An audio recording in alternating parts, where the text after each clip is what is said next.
مصر کی رانی کلیوپیٹرا، جس کی خوبصورتی اور حسن کے قصے صدیاں گزر جانے کے باوجود آج بھی اپنی شان و شوکت کے ساتھ بیان کیے جاتے ہیں۔ کہا جاتا ہے کہ وہ مختلف جانوروں کے دودھ سے نہایا کرتی تھی، جن میں بکری سے لے کر گدھی بھی شامل تھی۔ مصریوں کے مطابق وہ حسن کی دیوی تھی جو کہ کلیوپیٹرا کے روپ میں اس زمین پر ظاہر ہوئی۔ دلچسپ بات یہ ہے کہ اس نے بہت ہی چالاکی سے اپنے حسن کو سیاسی کامیابیاں حاصل کرنے کے لیے بے دریغ استعمال کیا۔ حسین و جمیل ہونے کے ساتھ ساتھ وہ بے وفائی اور بے حیائی کی ایک تصویر بھی تھی۔ کہا جاتا ہے کہ کلیوپیٹرا کا تعلق مصر سے تھا، لیکن ایسا بالکل نہیں تھا، بلکہ کلیوپیٹرا کے جد امجد حقیقت میں یونانی تھے اور سکندر اعظم کی فوج میں ایک جرنیل تھے۔ سکندر اعظم نے مصر کو فتح کرنے کے بعد مصر میں ایک شہر سکندرا کے نام سے بسایا اور یہاں اپنے جرنیل بطلیموس کو باحیثیت جرنیل مقرر کر دیا۔ سکندر اعظم کی موت کے بعد سکندر کا کوئی لائق جانشین موجود نہیں تھا، اس لیے اس کی فتح کی ہوئی تمام سلطنتیں اس کے جرنیلوں میں تقسیم ہو گئیں اور مصر بطلیموس کے حصے میں آیا، اور پھر شروعات ہوئی مصر پر بطلیموس حکمرانی کے دور کی۔ بطلیموسی حکمران شروع میں بہت ہی قابل اور ترقی پسند تھے، اس لیے انہوں نے اسکندرا کو یورپ اور ایشیا کے بڑے بڑے شہروں کی صف میں لا کھڑا کیا۔ یہ شہر مصر میں ہوتے ہوئے بھی یونانی طرز و تعمیر کا ایک شاہکار نمونہ تھا۔ وہ مصر پر حکومت ضرور کرتے تھے، لیکن ان کا طرز زندگی یونانی ہی تھا۔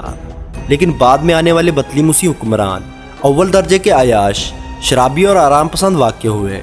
اس دور میں روم دنیا کی سپر پاور کی حیثیت رکھتا تھا اور اس کا اثر و رسوخ دنیا کے تمام ممالک پر تھا، اس لیے بطلیموسی حکمران رومی افواج کو رشوت دے کر اپنے ملک پر حملہ کرنے سے باز رکھتے اور اپنی عیاشیوں میں ڈوبے رہتے۔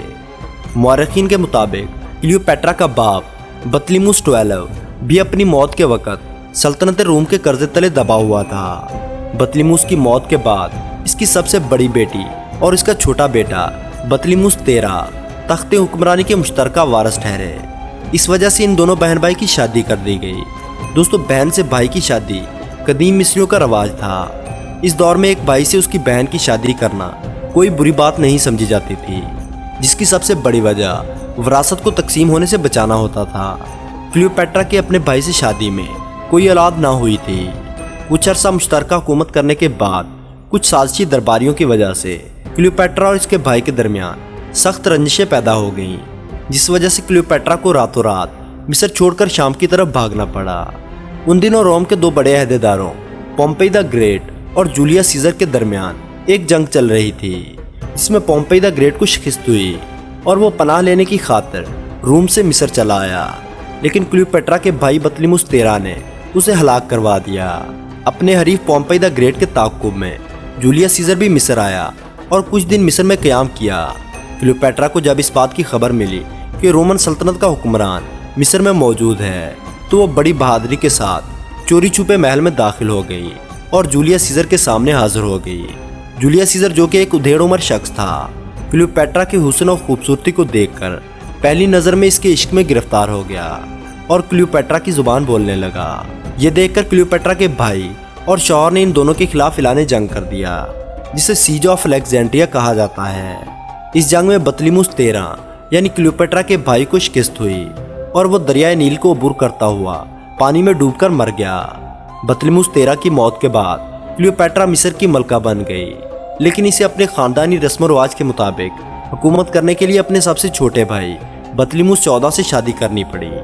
دوستو، یہ شادی صرف نام کی شادی تھی، کیونکہ ان دنوں کلیوپیٹرا کا اصل شوہر جولیس سیزر تھا۔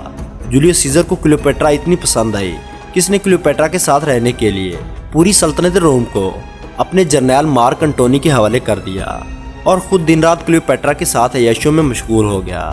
جولیس سیزر کلیوپیٹرا کے حسن کا اس قدر دیوانہ ہو گیا تھا کہ وہ اسے مصر کی ہی نہیں بلکہ پوری سلطنت روم کی رانی بنانا چاہتا تھا۔ ان عیاشیوں کے سبب سیزر کے ایک بیٹے کی پیدائش ہوئی، جس کا نام کیزیرین رکھا گیا۔ سیزر تقریباً 2 برس کلیوپیٹرا کے ساتھ رہنے کے بعد کچھ بغاوتوں کو کچلنے کے لیے دوبارہ روم روانہ ہوا۔ سیزر کے جاتے ہی کلیوپیٹرا کے چھوٹے بھائی، جو اس کا شوہر بھی تھا، اس نے کلیوپیٹرا کی چھوٹی بہن کے ساتھ مل کر کلیوپیٹرا کے خلاف سازش کرنا شروع کی۔ اس سے پہلے کہ وہ اپنی سازشوں میں کامیاب ہوتے، کلیوپیٹرا نے ان دونوں کو زہر دے کر مار دیا۔ اب وہ اس دنیا میں بطلیموس خاندان کی وہ واحد فرد تھی۔ کچھ عرصے بعد سیزر کی فتوحات کے جشن میں